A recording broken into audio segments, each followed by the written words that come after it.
ओम शांति। आज आपका 76वें दिन का वरदान। और आज के वरदान में परमपिता परमात्मा हमें अपने ऊपर अटेंशन देने के लिए कहते हैं। तो हमारे मन में जो टेंशन आते हैं उनका कारण क्या है और उनका निवारण क्या है। जब हम अपने अंदर के मन के टेंशन्स को अलग कर देंगे तो ऑटोमेटिकली हम औरों के भी टेंशन्स को घटा सकते हैं। लेकिन सबसे पहले अपने ही टेंशन्स को अगर हम ठीक नहीं कर पाए तो औरों को क्या कहेंगे। तो परमात्मा आज हमें सिखाते हैं कि कैसे हम अपने संकल्पों को परिवर्तन करें और किस प्रकार के संकल्पों को हम सोचें ताकि हमारे मन के टेंशन्स खत्म हो और हम उन पे अटेंशन दे पाएं कि उनको सही दिशा दे पाएं। चलो तो आगे देखें कि किस प्रकार के वो संकल्प है और परमात्मा चाहते क्या है हमसे। तो बाबा कहते हैं आज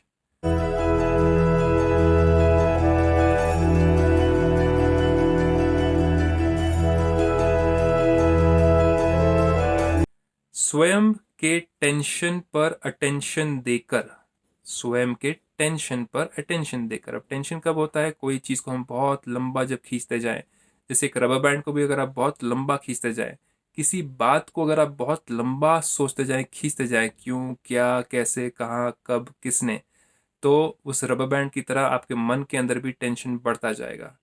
तो हर चीज का आंसर परमपिता परमात्मा ने हमें दिया हुआ है कि ड्रामा फिक्स्ड है। हर एक का पार्ट, हर एक आत्मा का पार्ट भी फिक्स्ड है। जो अच्छा किरदार निभा रहा है, जो बुरा किरदार निभा रहा है, वो भी फिक्स्ड है। तो हमें साक्षी होकर के देखना बहुत जरूरी है, अपने पार्ट को भी, औरों के पार्ट को भी। और अगर कुछ ना लेके जाना है साथ में, ना कुछ लेके आए थे साथ में, तो सिर्फ कर्मों के फल तो हमें पाने ही है, इसी जन्म में ही पाने हैं। चाहे कोई कुछ भी करे, चाहे कोई आपके ऊपर अत्याचार करे या आपको कुछ बोले भला बुरा, तो उसमें भी अगर आप सहन शक्ति को सामने रख करके, परमात्मा के सामने कर रख करके, परमात्मा से आप वचन देते हैं कि मैं सहन करूंगा या करूंगी, लेकिन मेरे से कोई बुरा कर्म ना हो जिससे कि किसी और को टेंशन आए। ना ही मैं उन चीज़ों को सोच करके टेंशन लूं, ना ही औरों को मेरी वजह से कोई टेंशन हो। तो बस आप हल्के रहेंगे, दो रोटी खाएंगे, दाल सब्जी खाएंगे, खुश रहेंगे। तो देखिए बाबा कहते हैं क्या है विस्तार में, स्वयं के टेंशन पर अटेंशन देकर विश्व का टेंशन समाप्त करने वाले विश्व कल्याणकारी भव। विस्तार में है, जब दूसरों के प्रति जास्ती अटेंशन देते हो, किसी के बारे में ज्यादा सोचना, वो ऐसे क्यों करता है, उसने ऐसे क्यों बोला, उसके अंदर तो ये खामी है, उसके अंदर ये गलती है, उसने ये करा, उसने वो बोला, कितना लोभ है उसके अंदर, कितना अहंकार है उसके अंदर, कितनी ईर्ष्या है, कितना घृणा है, बात करना नहीं आता, क्या क्या सोचते हैं ना हम। तो परमात्मा कहते हैं जब दूसरों के प्रति जास्ती अटेंशन देते हो तो अपने अंदर टेंशन चलता है। सिंपल। तो बाबा ने कहा है कि पर चिंतन करोगे तो परिस्थिति आएगी। पर मतलब किसी और के ऊपर, तो किसी और के ऊपर अगर अटेंशन देंगे तो वहां से परिस्थिति, उनकी वजह से हमारे ऊपर स्थिति आएगी। उनकी वजह से नहीं, उनकी चिंतन करने की वजह से हमारे ऊपर स्थिति आती है। तो आज सारा दिन हमें ये अटेंशन देना है कि हम किस किस के बारे में सोच रहे हैं। परमात्मा कहते हैं पहले खुद को तो देख लो, खुद के अंदर कितना मैलापन है, खुद के अंदर कितनी गंदगी है। खुद के अंदर मन को पहले साफ करो, तब तुम्हारे अंदर शांति आएगी और तब तुम औरों को भी शांत होने के लिए सिखा पाओगे। तो पहले अंदर चेक करो कि दुविधा कितनी है। दुविधा मतलब दो विधियां, सोचना कुछ, कहना कुछ, बोलना कुछ, करना कुछ। तो प्रबंध कहते हैं जब दूसरों के प्रति जास्ती अटेंशन देते हो तो अपने अंदर टेंशन चलता है। इसलिए विस्तार करने के बजाय सार स्वरूप में स्थित हो जाओ।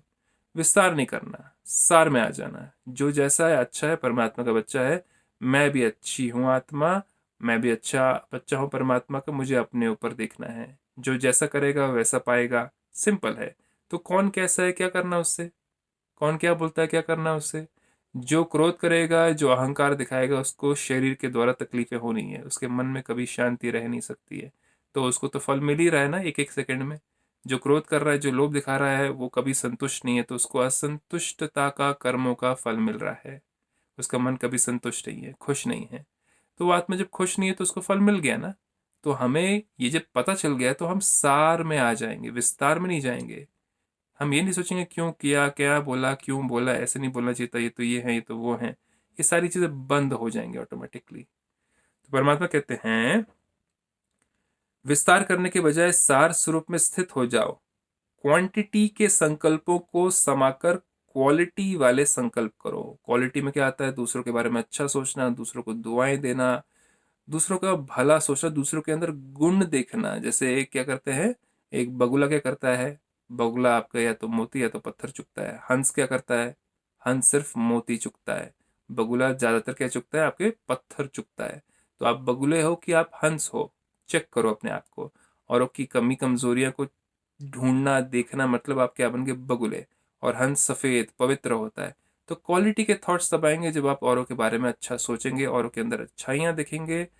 और के अंदर कुछ ना कुछ तो गुण होगा ना, परमात्मा की सब रचना है तो कुछ ना कुछ तो अच्छा होगा उनके अंदर। तो देखो ना क्या है उनके अंदर अच्छा, तब समझ आए, तब आपके मन के अंदर शांति हो, तब आपके मन के अंदर विचलित संकल्प ना हो, आपके अंदर विस्तार ना हो, क्यों क्या कैसे का। तो सार में लाने के लिए औरों के अंदर अच्छाइयां देखना शुरू करो। अगर नहीं देख सकते हो तो देखो ही नहीं। तो परमात्मा के गुण गाओ, परमात्मा की अच्छाइयों के बारे में सोचो। फिर बाबा कहते हैं पहले अपने टेंशन पर अटेंशन दो, तब विश्व में जो अनेक प्रकार के टेंशन हैं उनको समाप्त कर विश्व कल्याणकारी बन सकेंगे। पहले अपने आप को ठीक करें तब औरों को ठीक करें। हम क्या करते हैं, हम औरों को ठीक करने चले जाते हैं। औरों ने ये किया, ये नहीं करना चाहिए, ऐसे नहीं बोलना चाहिए, वैसे कैसे करा, ऐसे कैसे क्यों किया। हम औरों को ठीक करने के जगह चले जाते हैं तो हम अपना टेंशन बढ़ा देते हैं, हम विस्तार में जाते हैं। तो परमात्मा कहते हैं उसके अंदर बिल्कुल मत जाओ, वो मेरा काम है। आप अपना काम करो, अपने आप को देखो, अपने अंदर जो कमी कमजोरी है उसको हटाओ, अपने संकल्पों को क्वालिटेटिव बनाओ, क्वांटिटी नहीं क्वालिटी वाले बनाओ, अच्छे पवित्र संकल्प करो। और सबसे पवित्र संकल्प क्या है जो हम पढ़ते हैं, परमात्मा की मुरली हर दिन पढ़ते हैं, वो सबसे पवित्र संकल्प हैं। फिर उनको समाप्त कर विश्व कल्याणकारी बन सकेंगे। पहले अपने आप को देखो, अपनी सर्विस फर्स्ट। पहले मेरे को अपने मन की सर्विस करनी है, मन को शांत करना है। अपनी सर्विस की तो दूसरों की सर्विस स्वतः हो जाएगी। सोचें गहराई में इस चीज को, बहुत गहरी बातें हैं। और कल फिर मिलते हैं, इसके साथ ओम शांति।